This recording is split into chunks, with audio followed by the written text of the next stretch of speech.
સહદેવ ત્રિકાળજ્ઞાની કેવી રીતે થયો? આપણે જાણીએ છીએ મિત્રો કે શંતનુ રાજાએ મત્સ્યગંધા સાથે લગ્ન કર્યા.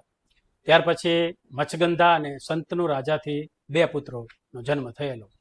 એ 2 પુત્રોના નામ હતા વિચિત્રવીર્ય અને ચિત્રાંગદ.